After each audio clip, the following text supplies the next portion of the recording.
Hello and welcome to the Olympic Oval in beautiful Richmond, British Columbia. We have another day of exciting wheelchair rugby action for you here today at the 2018 Canada Cup. I'm Alex Curiel. I'm Byron Green. And today we're going to be bringing you Japan versus Sweden in a round-robin matchup. Japan has looked pretty good so far. They did lose a heartbreaker yesterday to the United States on a last-second try, but they are still expected to make a final push. As for Sweden, they're still looking for their first win in the tournament, but they have played some pretty close games up to this point. Byron, what do you think we can expect from this one today? Well, I think Japan's class is going to shine through here. Sweden's going to be in tough to get their first win today. But I still expect a good effort by Sweden. I'm sure they're going to be working on things, preparing for World Championships later this year in August in Australia. Today, our two refs are Chris Shore and Mitch Carr. And they'll be holding things down on the court. We'll be holding things down in the booth. And we're just about ready to go here with tip-off. So Japan starting their 3-3-1-1, and Sweden has gone with their 3-5-2-5-1-1. And off the tip, it's Sweden securing possession. Yeah, that was a nice steal by Sweden there. Japan won the tip, but Sweden snuck in there and stole it. And so Stefan Janssen gets it off to Thomas Hirt. And the Swedes have the early lead. And now Japan is coming back. A nice pass up to Yukinobu Ike, and we're all tied up. And that was a great pop pass from Daisuke there. He secured the inbound, looked up court, saw Ike streaking, and hit him with a pass. Now, of course, we can't talk about Japan for very long without talking about Daisuke Ek Zaki. He's their star player. What makes him so good? Oh, it's his power, his agility, his smarts for the game. He's a real treat to watch out there. He's just so agile, and he's a very hard hitter as well. So I always enjoy every time I get to watch him play. It's always a treat. He's been a two-time Paralympian, and that includes a bronze medal at the Rio Olympics in 2016. Yeah, I remember watching him when he first came on the scene in 2010 at the World Championships, and I could tell right away that he was going to be a pretty special player. Now we're back in action, and Sweden is back over the touchline. A nice pass from Tobias Sandburg sets up a try. And so Sweden's doing pretty well pretty early. They're 2 for 2 on possessions. Yeah, they're trading goals here.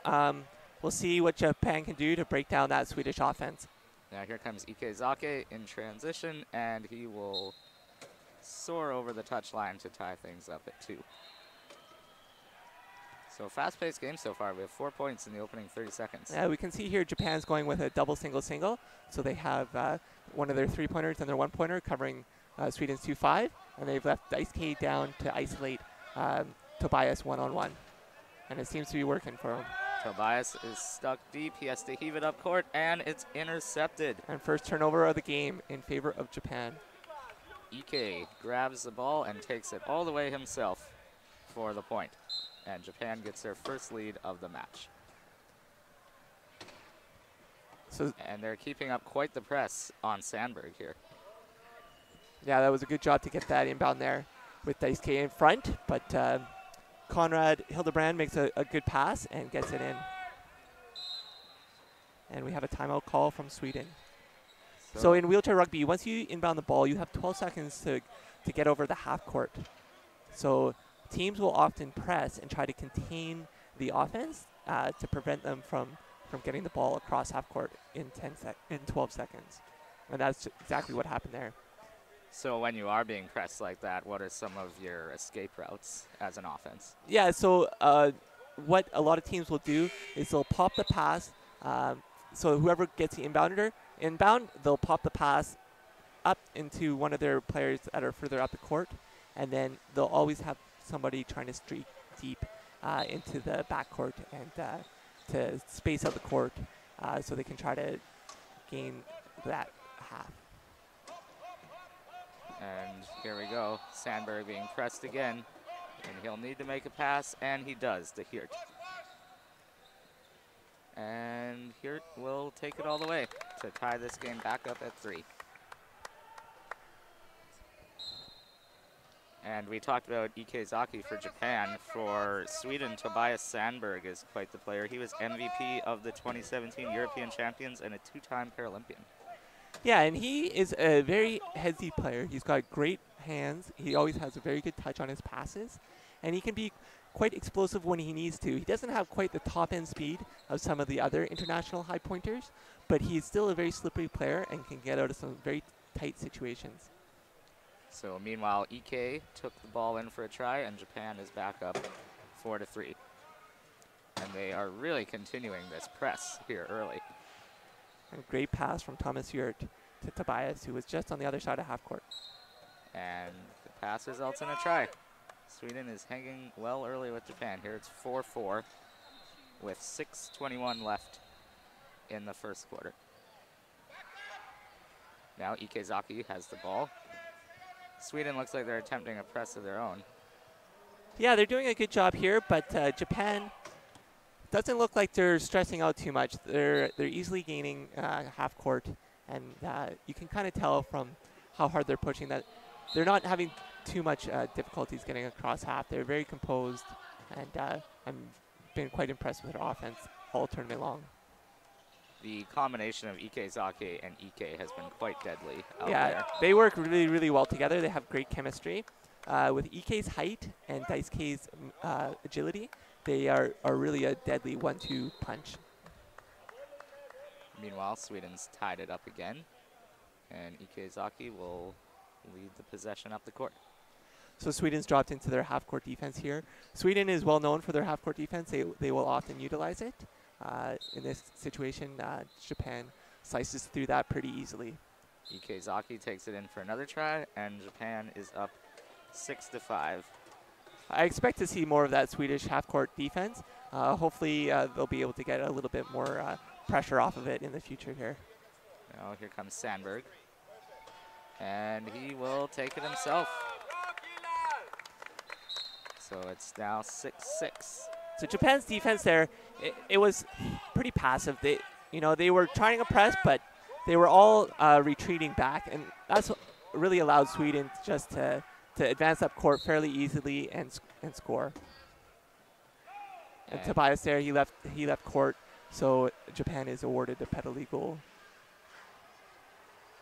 And so how does a penalty goal get awarded by the referee? So if a player takes a penalty and the ref decides that the goal was imminent, they'll award a penalty goal instead of a penalty. And that's just to keep the pace of the game going and try not to slow down the game too much with calls. So the penalty goal means Japan is up 7-6, and Conrad Hildebrand will inbound to Sandburg.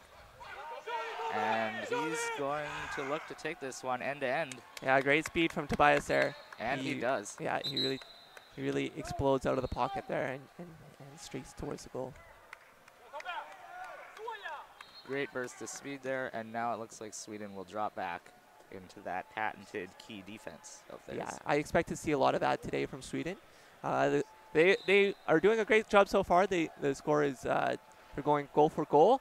They have used one of their timeouts, but overall they're looking very good here this morning. Now it's Ek with the ball, looking to get around the defense. He faces some effort from Hirt, but he's able to make it in to put Japan back on top. And now Hildebrand looking to inbound. And Sweden's in trouble here. Sandburg is trapped deep. He's going to have to make a play himself. And he will. And just make it over the half line. He just sneaks through there. And now passes to Janssen for the score. That was great effort there from Sweden. I did not think that they were going to be able to get out of that situation, but Tobias works his magic and sneaks out of that corner.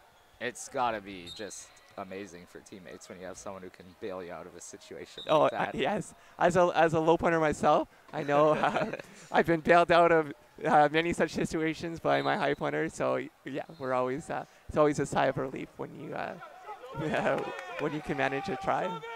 And now Sandberg is going to take it end to end again.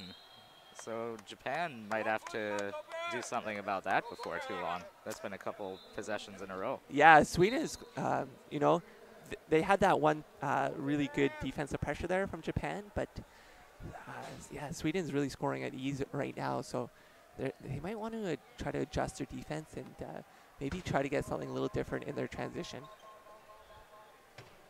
Here's Ek Zaki now, and he will power his way in to put Japan back on top. So quite a high-scoring game here. Already 10-9, not even halfway through the first quarter. Yeah, these teams are really scoring quickly out here. Hildebrand. And talking about Japan's defense, I mean, Sweden's defense hasn't really been getting much out so far, so they might want to try to adjust as well. See if they can put some pressure on this Japanese offense.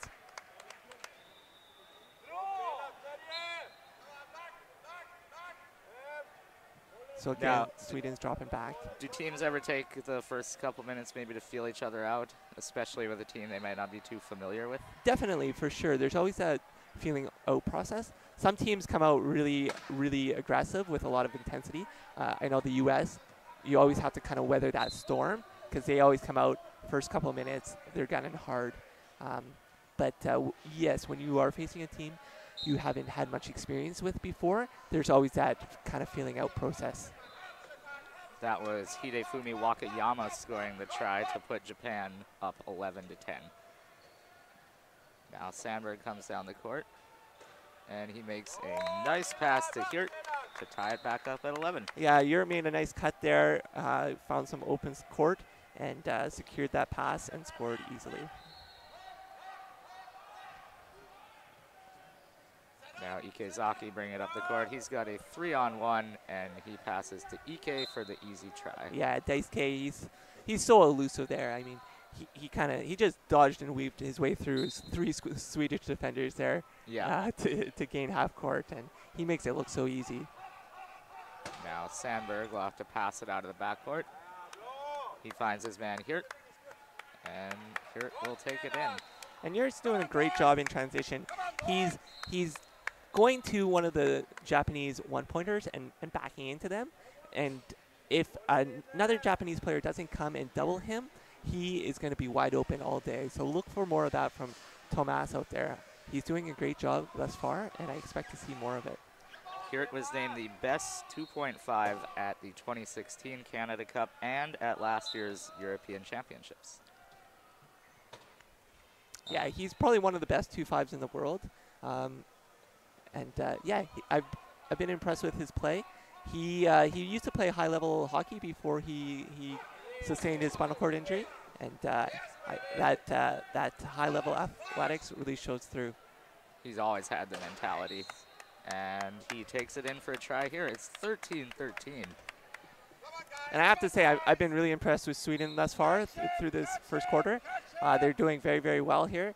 They must have had a team meeting last night to talk about how the tournament was going thus far, and they're winless, but they are really showing well here today.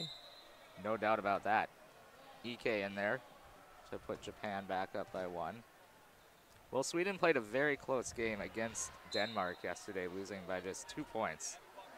Yeah, I had the pleasure of casting that game yesterday, and there was a moment there in the fourth quarter where Sweden was making a hard charge to try to tie up that game, and they almost had it, but Denmark recouped and stayed calm under the Swedish pressure and managed to pull that game out.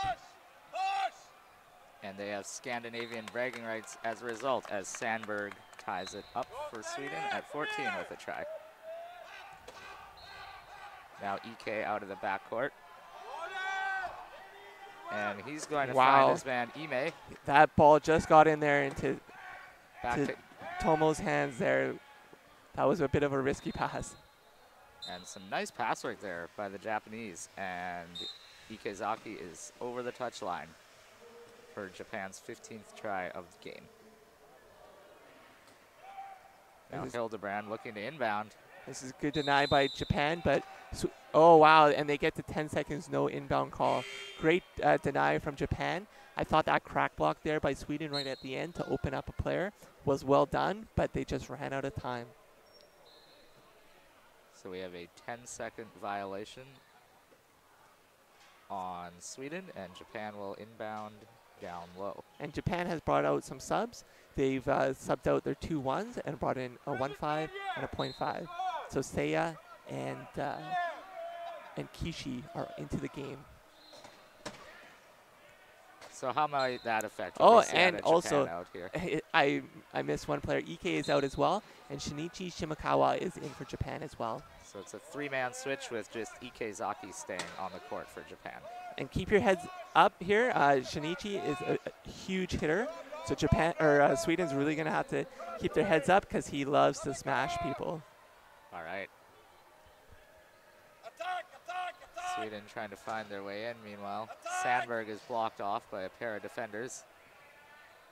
And Stefan finds that hole and slices through. That was a nice pass to Stefan Janssen there. Yeah. So we have 1:06 left. Japan coming up the court. Japan's going to want to try to score here around 55 to set up a last possession of this quarter. And we have a penalty goal awarded to Japan. So Stefan left the court there, and so Japan was awarded a penalty goal. that's their second penalty goal of the quarter, and they're now up 17-15 with 54 seconds left. So Tobias is really going to have to use his low pointer here to advance up court. He's doing a great job thus far. Finds Thomas Yurt wide open on the right side. It's a nice 1-2 punch there, and Sweden's back within 1. So I imagine with 43 seconds, Japan will just take their time here. Yeah, they're going to try to gain front court here and then probably hold up and look to score with as little time on the clock as possible. And you can see, so they've gained front court. They're going to play keep away here. Japan's 2 low pointers are going to look to tie up anybody on Sweden. They're not going to want to set up in the key, though, so they're going to have to be careful not to get caught in the key. And they look like they found Steph here in the corner. So good job by those Japanese low pointers. Ek Zaki controlling the tempo. And as time winds down, he will go over the touchline to put Japan up by 2. Now 4 seconds left. It's not much time, but we saw the United States do it yesterday. Yeah, and Japan, I'm sure, have learned their lesson from yesterday. They lost a heartbreaker to the U.S. They scored with 4.6 seconds left, and the U.S. pulled out a miraculous last second goal to win that game. I expect to see Japan and the U.S. in the gold medal match tomorrow. So really, there wasn't a ton on the line yesterday in that game, but Japan will hopefully have learned their lesson there.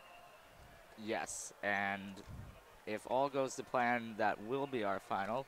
Just checking the other court. The U.S. is up 13-11 on Canada after 1, or near the end of the first.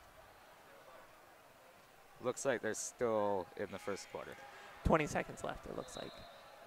As for us, we have Japan holding an 18-16 lead over Sweden after 1. You got to think this pace slows down a little as the game goes on. Yeah, they are scoring very rapidly. 18-16 is quite a high score for 1 quarter. I've been really impressed with Sweden's offense so far. You can really see, though, how important last goal of each quarter is, because for the majority of that quarter, they were going goal for goal. But Japan managed the clock very well, and now they have a 2-goal advantage. They had that 1 turnover, that 10 seconds, no inbound turnover. But by scoring last goal, they're going to secure themselves another point lead. That's right. And can you tell us a little about how possession works? I believe Sweden won the tip. Well, Japan actually won the tip, but it went right to the Swedish player. So Sweden technically won the tip. They had that first possession off the tip.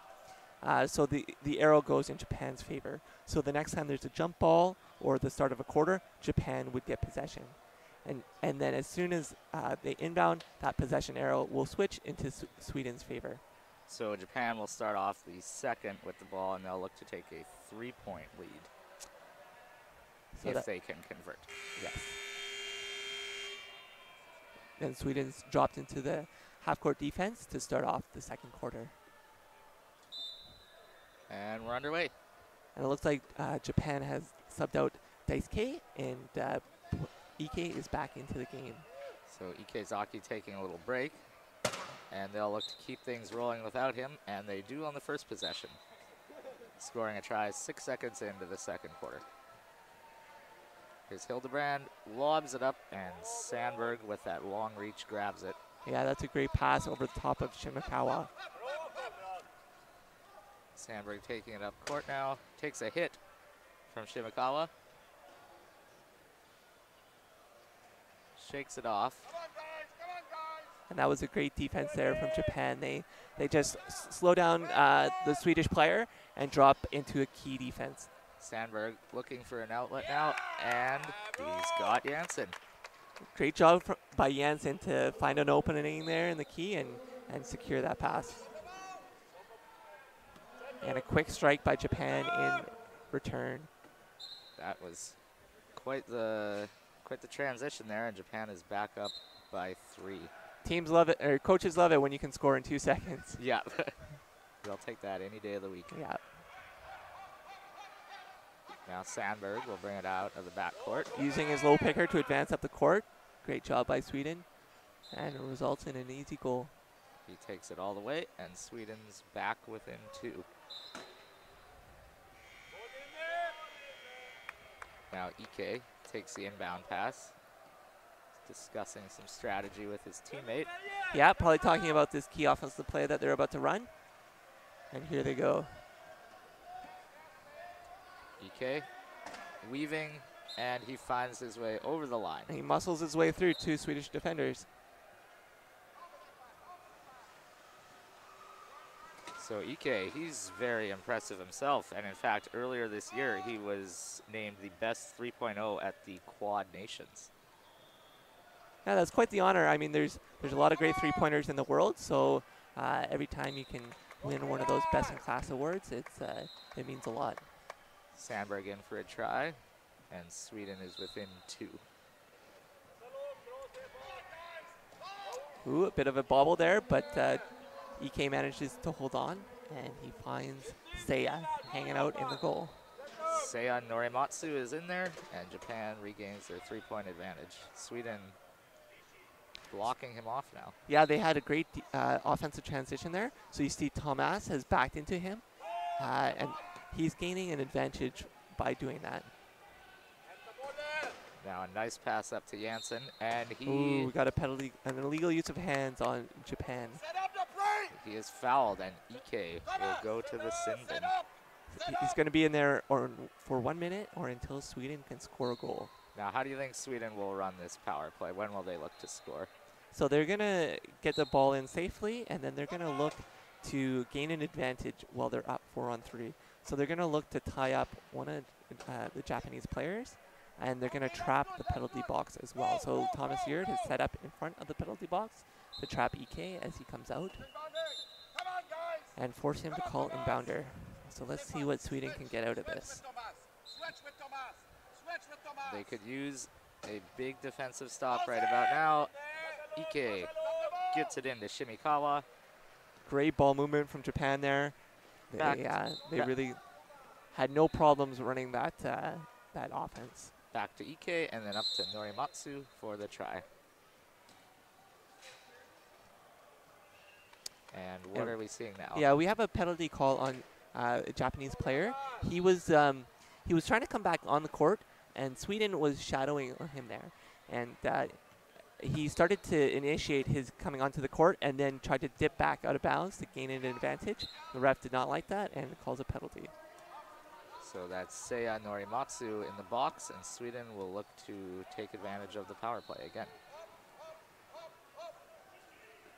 Hirt leads him out of the backcourt, passes up to Sandburg. With Shinichi Shimakawa lurking, that was a good job to secure that pass.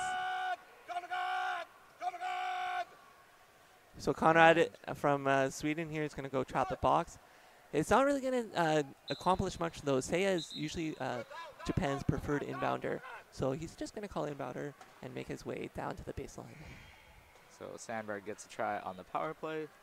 And Japan's got their regular offensive setup here with Ike low using his height, and Shimakawa is working with Kishi up top in a screen.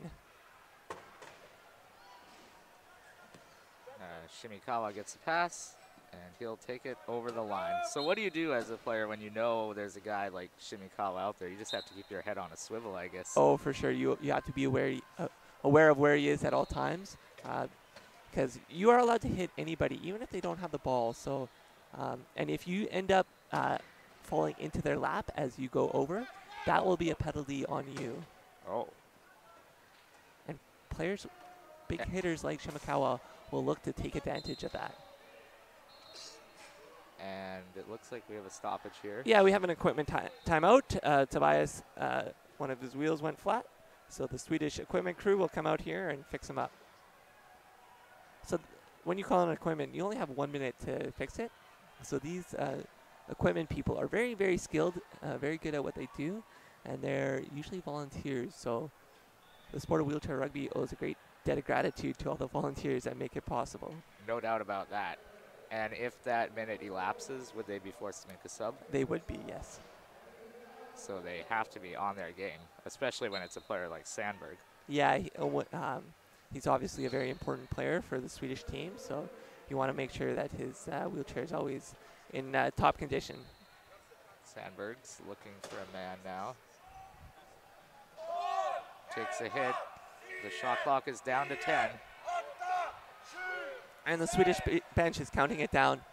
Nice pass. Oh, great cross-court pass to Thomas Yurt, but he makes contact with the cone as he's trying to put it through the goal, so that's a turnover. So that was some good defense by Japan. So those cones, they move and it's no point. Yeah, so when he made contact with the cone, he was obviously going out of bounds, which is not allowed when you have the ball. So that results in a turnover. And Sweden almost gets it back, but they managed to secure that bobble and find Seiya deep. Shimikawa indeed recovers his fumble, finds Seiya Norimatsu over the line, and Japan starting to open it up a little. They're up 25-21 now. Yeah, and this was to be expected. Sweden really did a great job in that first quarter there of hanging with Japan, but Japan's talent is really shining through here. So Hildebrand inbounds it to Sandburg. And there's a big hit. And it's Ike involved. Hirt will come out of it to score the try. And Sweden's going to draw back here. Sweden really, if they want to look to get back in this game, they're really going to have to get something out of this key defense here. Here's Ike. And he cruises in there for the point. Japan back up by 4.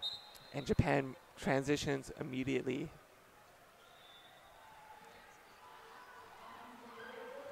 This Japanese offense, the way they've been performing, they're able to give their star, Ek Zaki, a nice stretch of rest.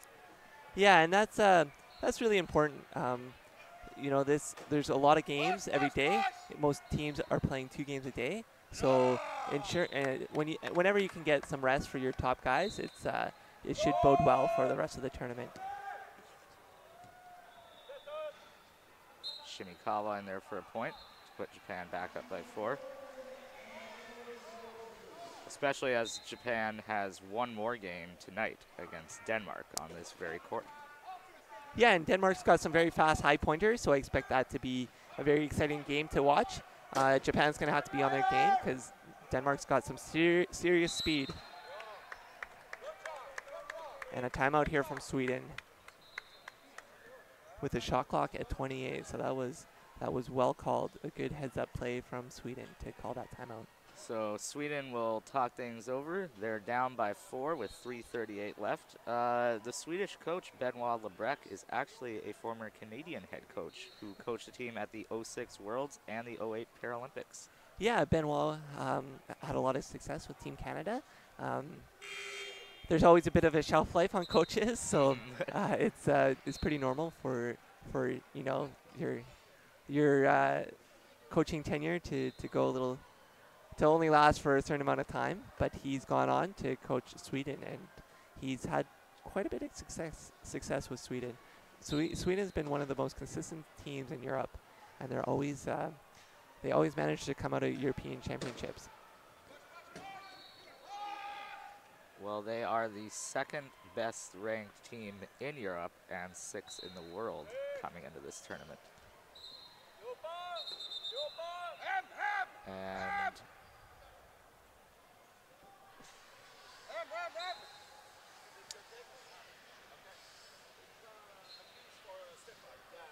so Ek Zaki is back in the game now. Yep. He had his rest, and he's looking to get back out there and see what he can do. And he makes a very nice weave through a couple defenders there. His vision is really something to be in awe of. Yeah, his agility is so hard to defend because when you think he's going one way, before you know it, he's ducked and weaved and has gone by you. He's very tough to defend. So Benoit, he had a bit of his revenge against Canada in 2010 at the World Championships. Sweden managed to upset Canada in a round-robin game and knock Canada out of medal contention with a 1-point win. Wow. That must have felt good for Benoit in a way. Yeah, I'm sure it did. Canada got some revenge in 2012, though, by narrowly knocking Sweden out of the round-robin in the London Paralympics. And Canada went on to win a silver medal in 2012. So a lot of history there with Benoit, whether he's playing or coaching for or against Canada. There is, yes. And Sandburg takes it over the line to pull Sweden within 3 as we hit under 3 minutes to play. It looks like they're trying to block Ek Zaki now with 2 men, but he breaks free. And he'll take it in for a try. And that's the challenge, was trying to defend a high-low lineup. When you commit pressure to one of the high pointers, oftentimes you're freeing up the other one to streak deep and receive those deep passes. Yeah, you really pick your poison whether you cover Ek or Ek Zaki. Yeah. Now here's Sandburg, blocked by Ek Zaki. He gets it off to Hirt. Hirt avoids a hit from Ek Zaki. And he'll look to find an avenue. Yeah, Japan's defense is doing a great job here, putting pressure on the ball. Hirt's gonna have to find something. He's stopped up. They're really making Sweden work for every inch of court. And he finds Janssen for the try. Great job from Janssen to get open there and find that little bit of open space and secure the pass. And so now Ek will take it out of the backcourt. Slowly up the court. And Sweden got caught trying to drop into the key. Daisuke found the Swedish low pointer and is isolating him from getting back. Nice defense there from Janssen. And we have a fumble, but Ek picks it up and he's over the line. Great job from Japan. We can hear the Japanese coach, Kevin Orr, yelling for his own defense. We'll see if his team can execute. And Sandburg takes it over the line. Sweden back within 3. So now how will Japan try and work the clock here with 90 seconds left? Yeah, so Japan's going to hold up here. I expect them to try to score at 55. They may try to score quicker than that, so we'll see what they do. And they're going to try to they score at 117. They indeed will. Yeah, so Sweden has an opportunity here. Once they gain half court, they can look to score at 55 to set up a 2-for-1 possession game. And down by 4, they're going to need to do that. And Sandburg, he's triple teamed. He's in trouble, launches it up court. Thankfully, he has Hirt there. Takes a big hit from Ek. Yeah. And he's hit over the line here. At 58 seconds, so great job from Sweden. So Sweden here is going to really try their hardest to make sure Japan does not score quickly. They want to force Japan to score with 40 seconds or less on the clock. And it looks like Japan will not be pressuring the situation. Yeah, Japan's not going to rush it. They're gonna score when they want to and trust their defense to defend that last goal. So Ek Zaki taking a slow, methodical approach to this last possession. Japan may even use one of their timeouts here to ensure they get last goal. They have all 4 left, so it's not a bad use of a timeout. And I believe that's what we're going to see here. Yeah, so Japan uses a timeout with a shot clock at 1 second. So the shot clock will reset to 15. There's 18 left on the game clock. So there's a 3-point difference, which should be fine. Japan will look to score with 3 to 4 seconds left on the game clock. So a smart timeout there to ensure they get the last. Yeah, very strategic use of a timeout. So Sweden here has taken a penalty, not a penalty goal. So Japan is going to have to inbound again from the sideline. 10 seconds left on the game clock. Shot clock turns off because it gets reset in the case of a penalty. So Japan has a full 10 seconds to score. So let's see if they can take advantage here. And they really should be able to take advantage. 10 seconds is lots of time. And they're going to score easily here and take some ticks and work that clock down to 1 second. Ek Zaki, at the last possible moment, takes it in for the try. And Sweden will inbound, and we will hit halftime. So well executed from Japan there. So a good first half. Japan is up 33-29 at the break. And it stayed maybe tighter than we expected. Sweden had a very good first quarter. And not too bad of a second one either. It's just that Japan is so good. Yeah.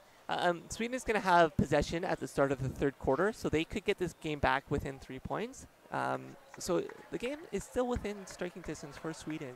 So I expect them to come out with a lot of fire in the second half and try to battle their way back into this game. If they could get a defensive stop here and there, Japan did have 1 or 2 bobbles in the first half. You never know what could happen. Yeah, exactly. We'll take a quick look over at the other court. Looks like the United States is up 30-24 on Canada at halftime. Yeah, they've extended their lead, and that was to be expected. Canada was going to be in tough against the U.S. Their U.S. has a lot of quality players, and Canada is in a bit of a rebuilding phase at the moment. We have 5 rookies on the squad this year, so.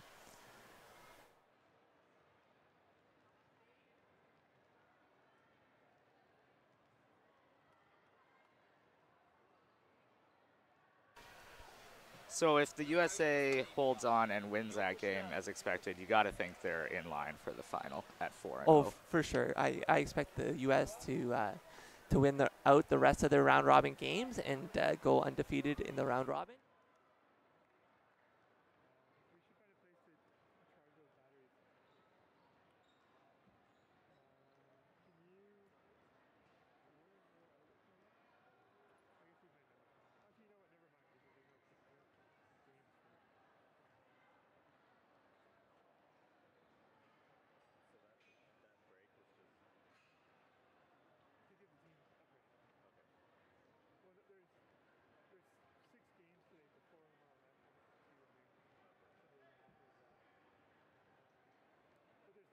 Crucial goal by Chuck Aoki.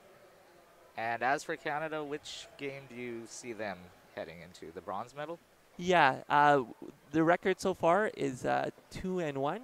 So I expect Canada is going to be in tough with the rest of the round-robin games, but their 2 wins so far has put them into, I believe, 4th place in the standings. So they should be playing tomorrow in that bronze medal match.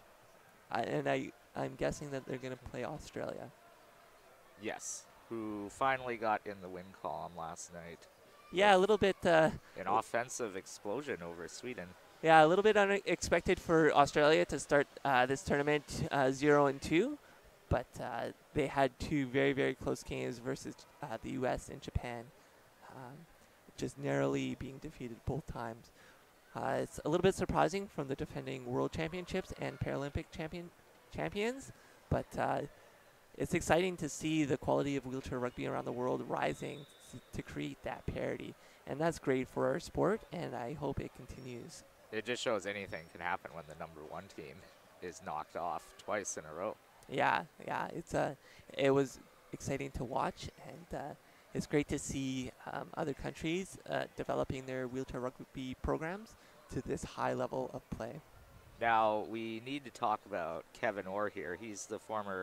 He's coached Team Canada and Team USA in the past. He's coaching Team Japan right now, and he really brings the energy on the sideline. Yes, he's a very, very vocal coach.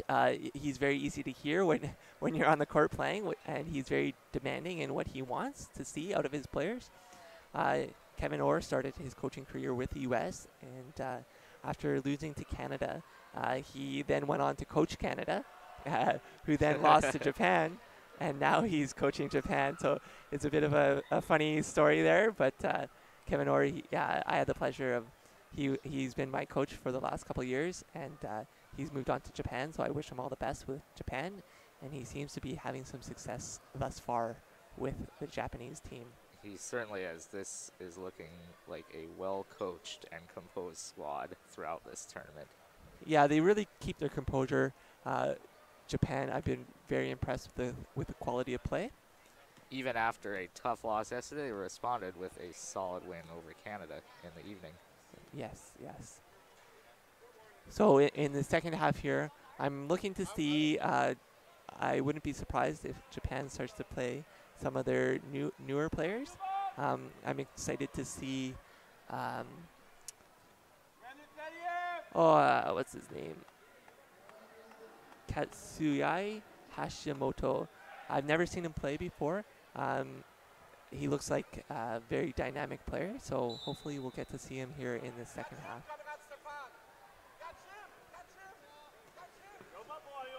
So Japan drops into a key defense to start off the second half of this game.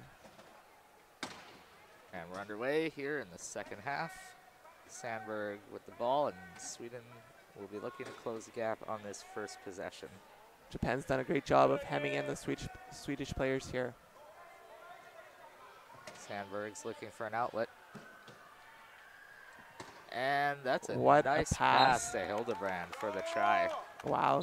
Steph did a great job of sealing that corner to set up that bit of open space for Conrad to receive that pass. But oh, and there's a deflection. Wow, this is what Sweden needs here. Exactly. Hildebrand looking to hold on to that ball. And they use a timeout. Great job from Sweden.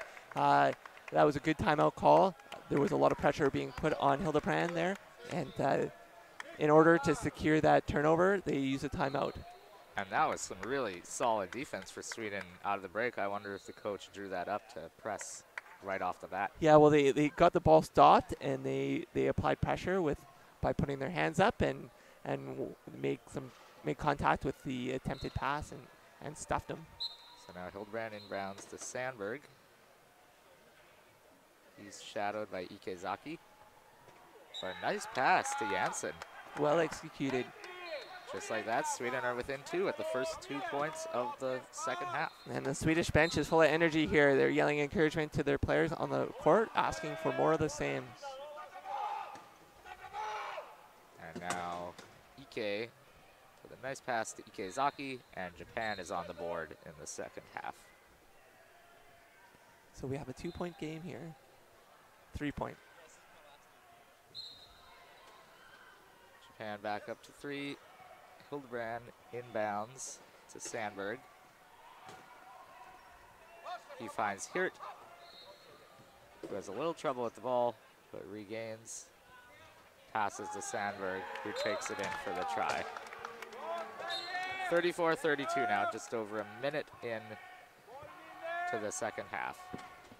And it looks like Sweden is playing the full court press here to start. Yeah, they're putting a lot of pressure on the ball. So Norimatsu slowing it down and passes off to Ike.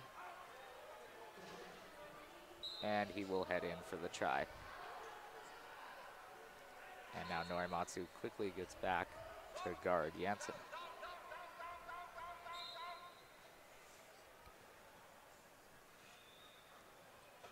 And Stefan's coming crashing in here, trying to do a crack block for the ball. But Tobias finds Thomas there and pops the ball, who returns the favor. Hirt gets out of trouble, finds Sandburg, and there's a pass wow. that will go awry. Wow, that pass was a little risky there, and they paid for it.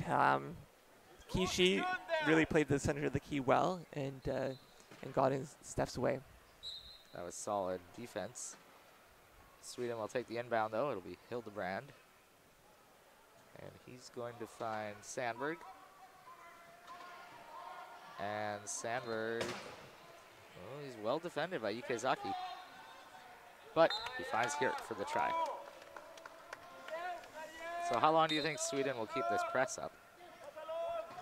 I expect them to keep pressing for now, but I wouldn't be surprised if they start dropping back in the key. Benoit really likes to switch up the tempo. It's a bit of mind games, right? When a team is pressing you hard and then they drop back into the key, oftentimes you can kind of let your foot off the gas and lose a bit of focus. And I think that's what Sweden is banking on. The press did get Sweden a key turnover and resulting try to help close the gap this quarter. Sandburg now. He's blocked off.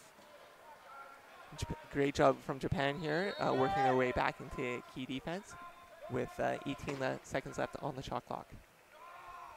Nice little lob from Hirt to Sandburg, and Sweden's back within 2. And Daisuke is inbounding here for Japan.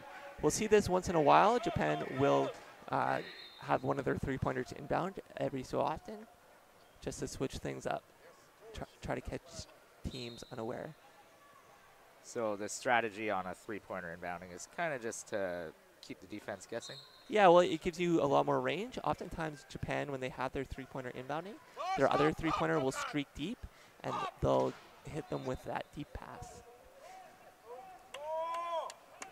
So Japan goes back up by 3, but Sweden's quickly back over the touchline, courtesy of Hirt, to close the gap to 2 again. Now Norimatsu's back inbounding. He finds Ike, who finds Ek Zaki, and he will evade the press. Sandburg charging back, but Ek Zaki will sail in there. And so Japan seems content to let Sweden press as much as they want after that early hiccup.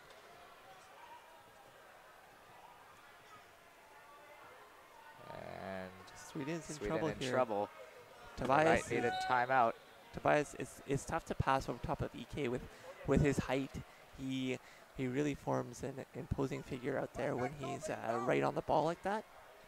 He was right in there, as was Kitaro Kishi, providing some good defense and forcing Sweden to take their last timeout.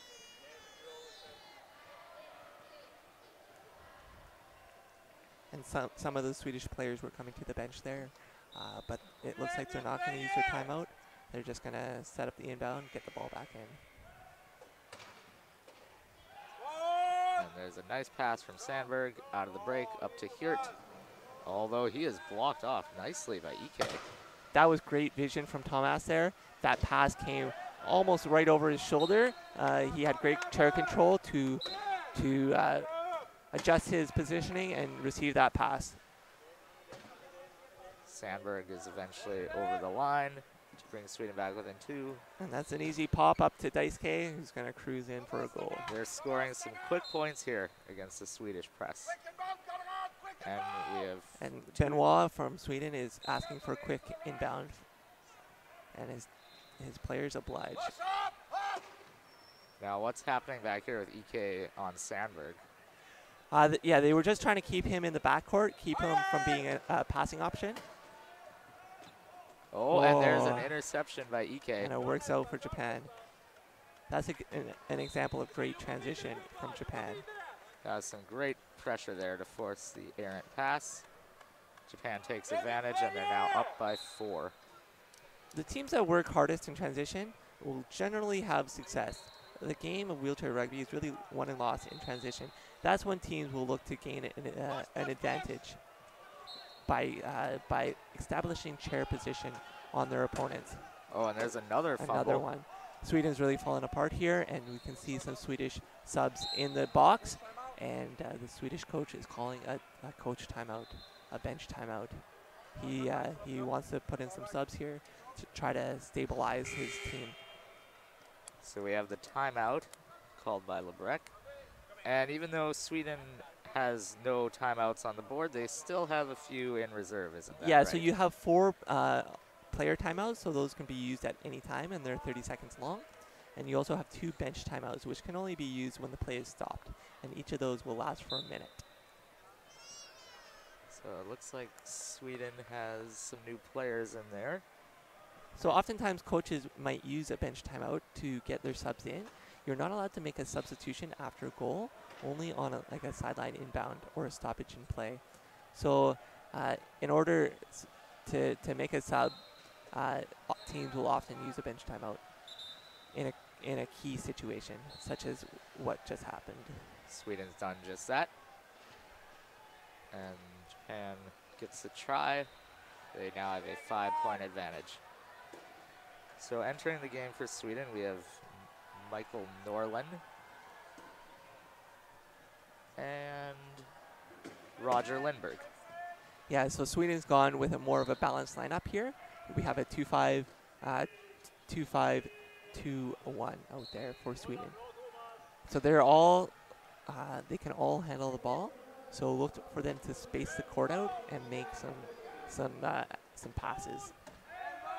Here's Norlin.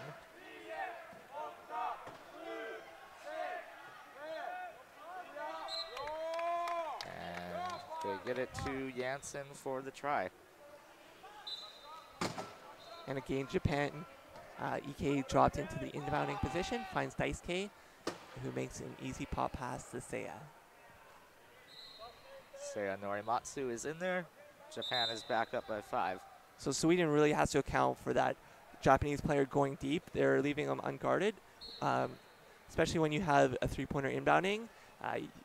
They have that range, so you really cannot leave that deep player unguarded. It makes for an easy goal.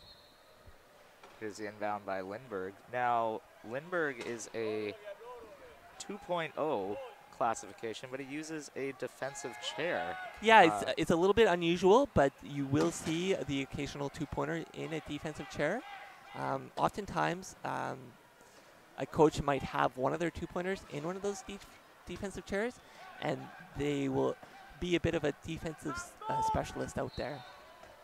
Lindberg, surely the veteran of this team, 46 years old, and he's been on it for 15 years. There's a nice pass from Norlin. And Daisuke from Japan here calls on equipment.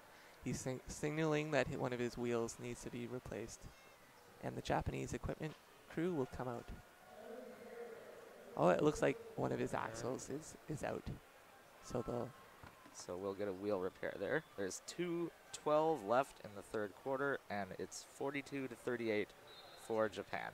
So around this time in a quarter, teams will start looking to manage the clock. They're going to start looking to score at very specific timing windows to set up that last possession. And Ike Zaki taking it up the court now. So from watching Japan, I expect that they'll be trying to score around 137. Oh, okay, they're going to score right away. They went quick there. But we have the ref signaling no goal. Looks he's waved it off, and are we seeing a penalty? We are seeing a penalty, so Thomas Yurt is making his way to the penalty box. In Japan, that goal did not count. They will have to inbound from the side. The penalty must have occurred before the goal, and they decided to call penalty and not penalty goal. So we have some substitutions now. Sandburg and Hildebrand will come back in for Sweden. Yeah, we're going back to the starting lineup from Sweden, and Japan has made some subs as well. So Daisuke Ek Zaki is out of the game, and Shinichi Shimakawa is back in. So look for some big hits as a result. Yes, and Tomo and Waka, the 2 1-pointers from Japan, are back in as well. And Kishi and Seiya are on the bench getting some well-deserved rest. And Shimikawa is in there for the try. So Ikizaki will likely not see him again until the fourth quarter. Most likely, yes. So Japan now up by 5. And Sweden does a give and go to get the ball in. Nicely executed. Hirt coming up the court. He takes a hit from Ike, but he gets Ooh. it to Janssen for the score. Secures that ball just on the line. Great job from Sweden there. Just in time, too. So now here's Shimikawa. And Shimakawa's got some serious speed out there. Racing Sandburg up court. It scores at 130.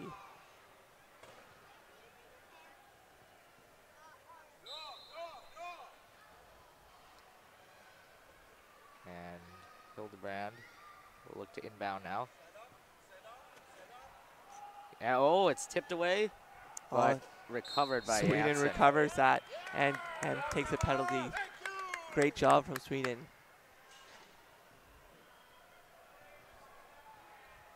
That was going to be a tough pass.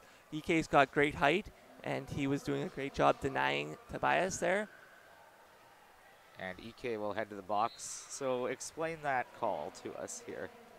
So EK reached in on Steph to try to swipe the ball away, but he must have made contact with Steph's arm, and the ref saw it and called an illegal use of hands. So you are allowed to make a play on the ball, but if you make contact with the other player or their wheelchair, you will get called for it.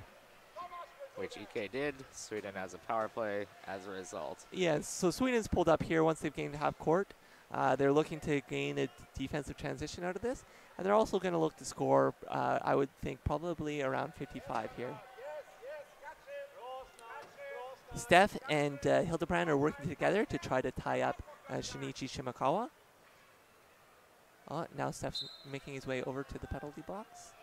I'm sure there's a part of Shimikawa that just loves the contact, even if it's a 2-on-1 against him. Whenever he makes a big hit, he's always got a big smile on his face. Sandburg got the power play try to bring Sweden within 4. And Japan calls a bench timeout. It looks like they're going to put in some subs here. So let's see if we get to see some new names on the court. Looks like Shimikawa will come back out. So Shimakawa is back on the bench. Daisuke is back out here with Seiya and Kishi. So quick shift from those Japanese players, and Daisuke is back out here. So we will see 50 more seconds likely of Ek Zaki this quarter. So Japan's going to want to look to score as quickly as possible here. Can they work a 2-for-1 in this time? Here's Ek. And he's getting pressured hard. Another option Japan has here is to use another one of their timeouts like they did in the first half and to secure last goal. And I think that's what we're going to see here. Ek Zaki pulls up with a clear lane to goal, so you are very likely correct. Yeah, and these Japanese high pointers are just playing keep away right now. Well, the clock works its way down. So the shot clock's at 6, and the timeout is called.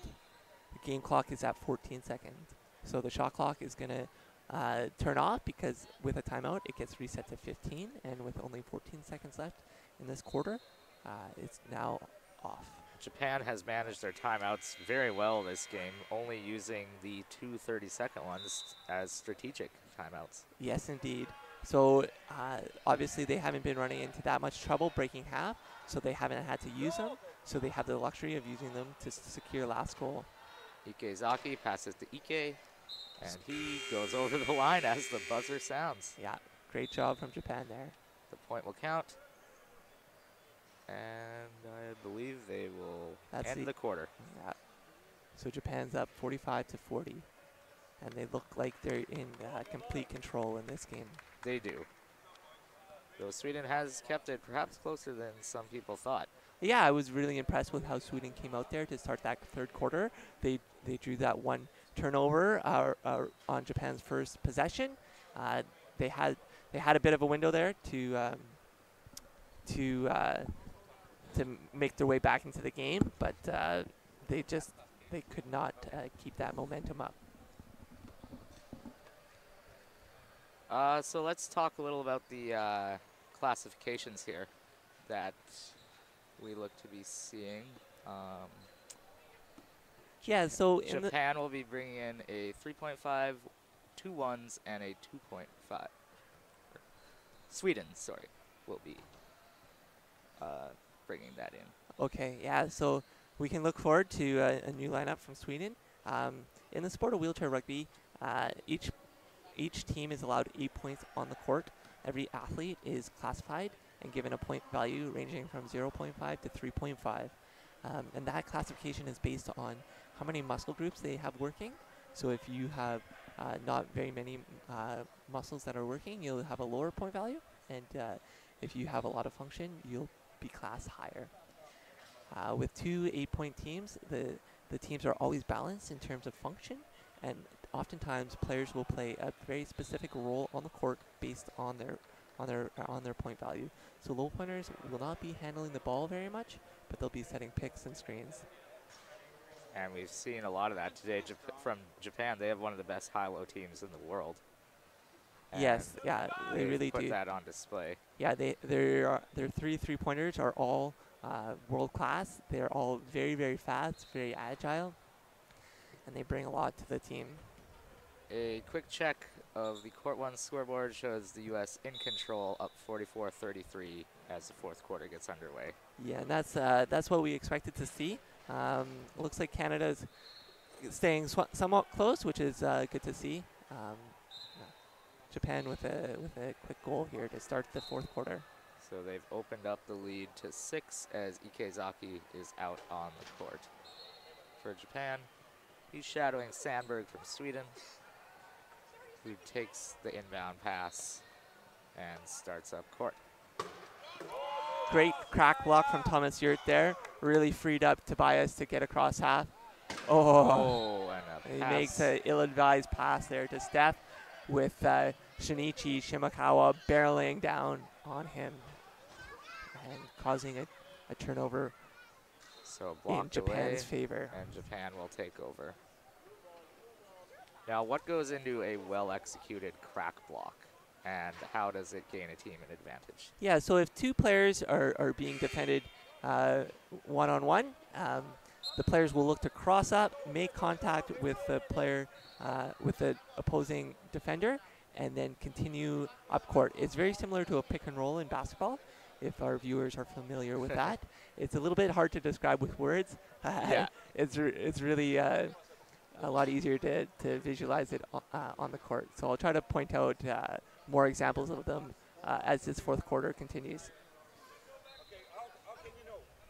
And Lebrecq and the referee are having an extended conversation here. He seems upset about something. I think maybe something was going on with the clock, but we do see some Swedish substitutions here, so they brought out their balanced lineup again, and let's see how they can perform here. Lindberg and Norlin are back in alongside Hirt and Janssen. And they work some nice passing, and Janssen's in there for the try. So the subs work right away. And they're putting on the pressure here on defense, forcing a give and go from Japan. And that's a nice outlet pass from Shimikawa to Ek Zaki. Yeah, it's well executed from Japan. And now they are blocking Kishi down low. Two men on Janssen now. This is a great job by Sweden in their transition here. They're looking to gain an advantage for their offense. Steph has transitioned Japan's low pointer Kishi. They're 0.5. Oh, and there's a big hit from Norimatsu. Right as he was gaining possession of the front court, but he manages to hold his ground and not get forced over and back. There's a dribble. Remember, you have to dribble once every 10 seconds, I believe it is. Or make a pass. So oftentimes you'll see teams passing. And the veteran Lindberg is in there for the try. 47-42 Japan. Oh! I think big collision there. So what happened there, Stefan from Sweden did not allow the Japanese player to fully come onto the court before making contact. So that is a 1 meter violation penalty, and he's going to serve it out for 1 minute or until Japan scores. So Stefan Janssen is in the box as a result. Shimikawa takes it over the line. And he's going to look to work some time off the clock here before he scores. They're up 4 versus 3, so there's really no danger of having the ball stripped. So yeah, he's going to take this opportunity to wind down the clock. We have quite the crowd over at the penalty box here. Yeah, wheelchair rugby is a very strategic game, and like I mentioned earlier, it's teams will really look to gain an advantage in transition.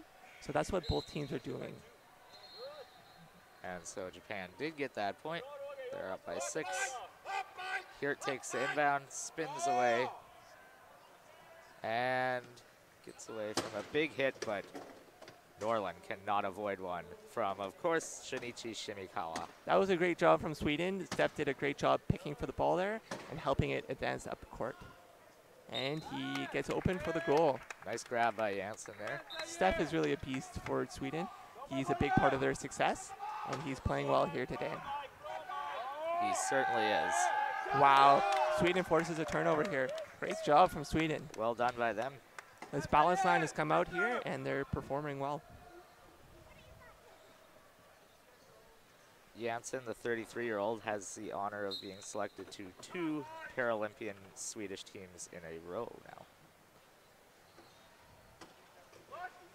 And Hirt takes the inbounds pass.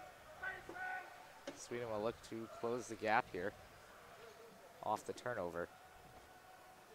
Hirt over to Norlin. Norlin's going to look to get in there. He'll be blocked off. He's trying to find another lane. Again blocked off. Oh, and the ball is loose. And it's picked up. Norlin made a pass right into Daisuke. Shimikawa grabs the loose ball, takes it all the way for the try. They must, their communication must have got mixed up there. Norlin probably thought Tomas was cutting in there, but he must have zigged instead of zagged, and resulting in a turnover. Even when Ikezake is not looking, he has the ability to tip the ball away. And now it's Norlin again with the ball. Comes over, oh, not over half yet. And they make it over just in time. Nice pass up to Norlin. He's in for the try. Looks like Japan is getting some subs ready at the other end of the bench. Oh, Daisuke with a big bump pass down to Seiya. You don't often see high pointers making a bump pass, but that was nicely executed from Daisuke. That was well done.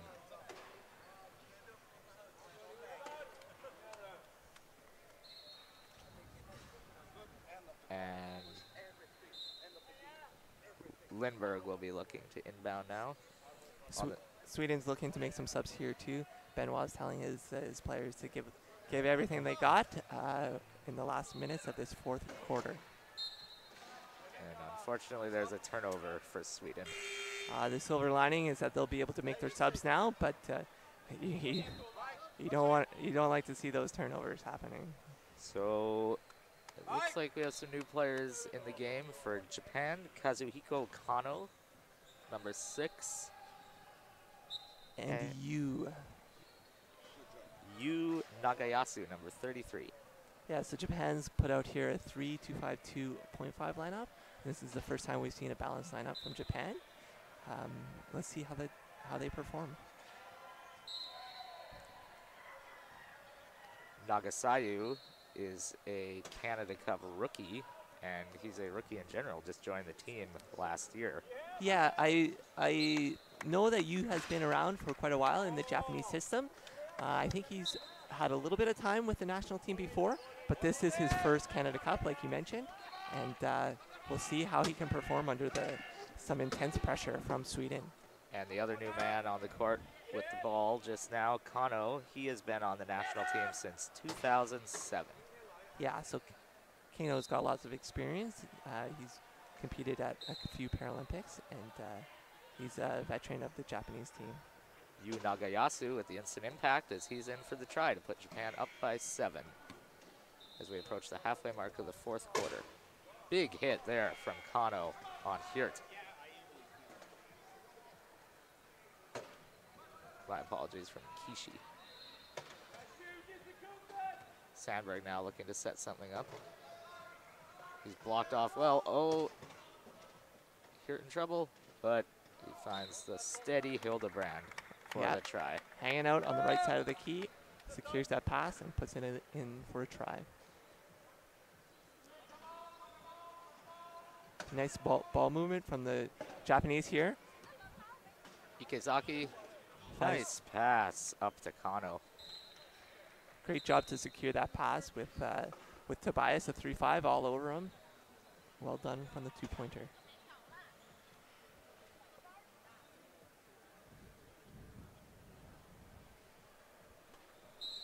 So we're under 4 minutes left here. Byron, maybe you could just tell us a little about the club circuit that these athletes all play for and how that season operates. Yeah, so each of these players will play for a club team in their respective countries. I know here in Canada, and in particular British Columbia, we have three clubs, one in Victoria, one here in Vancouver, and one in the interior in Kelowna. And we'll each host a club team tournament. So there's lots of opportunities for beginner players to join a club and get a little bit of wheelchair rugby experience without having to travel too far. Always important, especially in a country as big as ours. Even Yeah. a province as big as ours. Yeah, and then once you've gained a little bit more experience, you can make your way up to the national team and start competing at national championships and maybe traveling down to the U.S. for some a little bit higher level of competitions. And if you're dedicated enough and have the right sort of abilities, you can make your way all the way up to the national team and get to compete in high-level tournaments like the Canada Cup. You could be on this court one day. And the sport, from all we've seen, is really taking off. It's played competitively in over 40 countries. Yeah, the sport was developed in 1977 in Winnipeg, Canada. It's one of the few Canadian heritage sports. And Canadians are fiercely proud of that fact that we invented this beautiful game. And Winnipeggers too, I imagine. Yeah, and it's been really amazing to see how fast wheelchair rugby has grown. It's not surprising. I think it's one of the best Paralympic sports, in my opinion. It's definitely one of the most exciting. So yeah, it's big turnover here for Sweden. Nice interception by Sandburg. And he's going to put it in for a try. Will take it in himself. So now it's 54 Japan to 49 for Sweden. And we'll take a break as Kazuhiko Kano will need some assistance. Yeah, he got Toby put him over there when he intercepted that pass. But he comes over, shakes his hand as he gets flipped back up over. All class there, Tobias Sandburg. Yeah, wheelchair rugby, it's a pretty small community. On the court, we give it our all and play very, very hard. But after the game, everybody can share a beer and share some laughs. They'll be over in the beer garden, perhaps. Maybe not while the tournament's going on, but definitely after the tournament is done.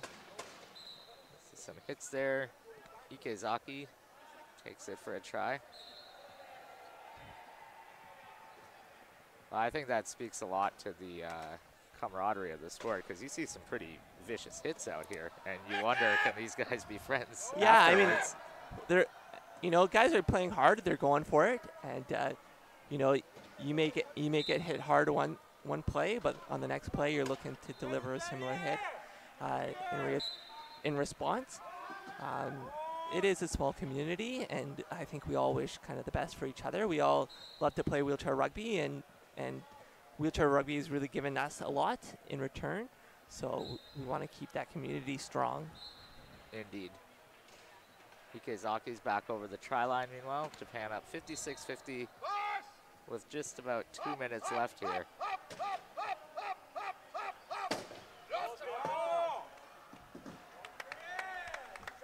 Good job from Sweden there. They were really crossing up. Another good example of a crack block from Norland to free up Tobias with the ball to gain half court. A nice point there from Sweden. Japan, meanwhile, will go to their bread and butter, which is Ek Zaki. Yeah, wide open deep. Here. And he's in. And Japan's calling a bench timeout here with 1:49 left on the clock. We'll see if they need some rest or if they're looking to get some new players into the game. Yeah, they're making some substitutions, and we're seeing Kazuya Hashimoto for the first time. So I'm excited to. I've never seen this player before. He's a brand new 3-5 for Japan. Let's see what he's got. So Hashimoto is their highest classified player on the team, and he's just getting into the game. And that pass sails long. Goes to no one. So already Japan's forced another turnover. Now, how long has Hashimoto been with the national team? Well, this is my first time seeing him, so I imagine this is his first international tournament. Key to get him some experience, as the coach is doing. I'm not sure how long he's been in the Japanese system domestically, but he's performing fairly well so far out here. Nice catch there, and he has a try as we wind it down to 80 seconds left in the game. Sandburg being blocked up by Ek Zaki. Finds Norling wide open deep. Nicely done there. And this Swedish team, like the coach was telling them to, they're playing hard right till the end. Yeah, there's no quit in these Swedish players, which is great to see. They're really giving it their all out here. Hashimoto with the inbound. He gets it back. And he takes a big hit from Sandburg. He makes the pass. Well done to make that pass under pressure. And he stays upright in his chair. That was a big hit from the Swedish player. Well, it's last call here to get your hits in for this game as we hit the 1 minute mark. And we're getting plenty of them. We got an equipment timeout from Norling. He's got a flat tire, so the ref stops play. We have 49 seconds left. It is 59-52 for Japan as they look to move to 3-1, sorry. 3-1, yeah. And just about solidify their place in the final tomorrow afternoon.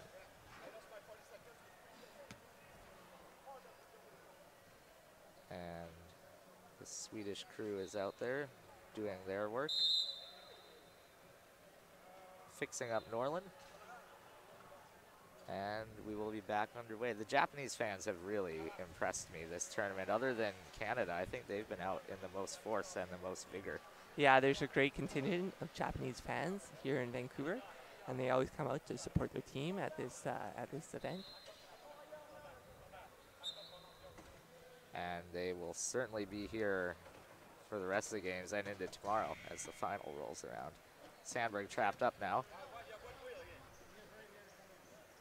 by Ime,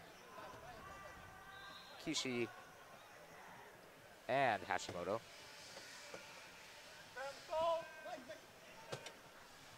So Swedish is down a man here. They're going 3-on-4, and it's going to be challenging here for them to score. With 4 seconds left on the shot clock, Norling is just going to throw it out of bounds. So Sweden is out of timeouts, and he knows he cannot score there, so he's going to put it out over the baseline to force Japan to have to battle their way down the full court to try to score. So that's a good veteran move from Sweden. There's not much they could have done there, so that was kind of the best of their bad options. In a tough position with Hildebrand in the box there. Yeah. And now we'll see. The shot clock is off. Japan will grab. Oh. They're just going to wind down the game clock here, score with 2 seconds left. That's probably going to be the last try of the game. Hashimoto over the line, and that will just about do it. Sweden will inbound here.